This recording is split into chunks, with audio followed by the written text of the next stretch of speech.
our insider, Ariel Helwani, and the UFC legend, Chael Sonnen. Great to see you both. First things first, Chael, to the man with the arms stretched out. You tell me how this bout plays out tonight.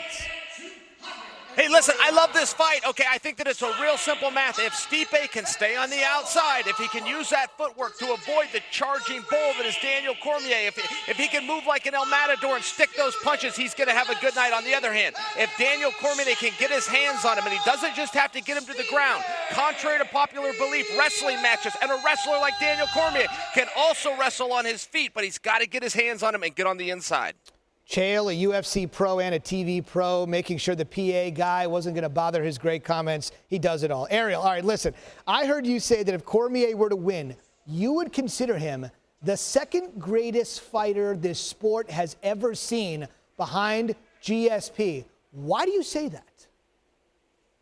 I think what he has done thus far going into tonight is nothing short of amazing. I think he's arguably the most underappreciated fighter in UFC history. If he wins tonight, 14-0 as a heavyweight, 7-1 as a light heavyweight, only one blemish on his record, that of course to Jon Jones. But this is a guy who would have been heavyweight champion years ago had he not moved down because he didn't want to fight his friend Cain Velasquez, who became heavyweight champion. Would just be the second fighter in UFC history to hold two belts at the same time, and he has earned this shot. Conor McGregor didn't necessarily earn the lightweight title shot. He has earned this heavyweight title shot, and in my opinion, he would go just one notch below GSP because GSP avenged all his losses. Daniel, unfortunately, has not. Okay, so Chael, what do you think of the notion that with a win, the only guy he would be looking up at is Georges St-Pierre?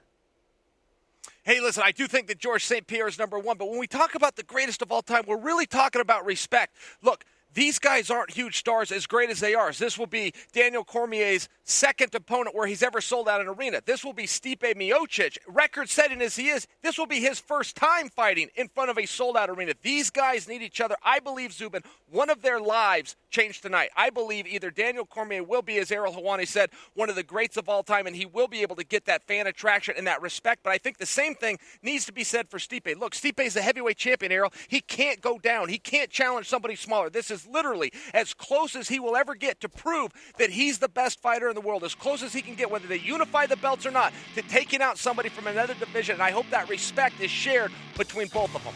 Interesting. So it will be a history-making night for someone, but the question is whom? We'll have these two join us as soon as they're done tonight on SportsCenter at night. Gentlemen, thank you.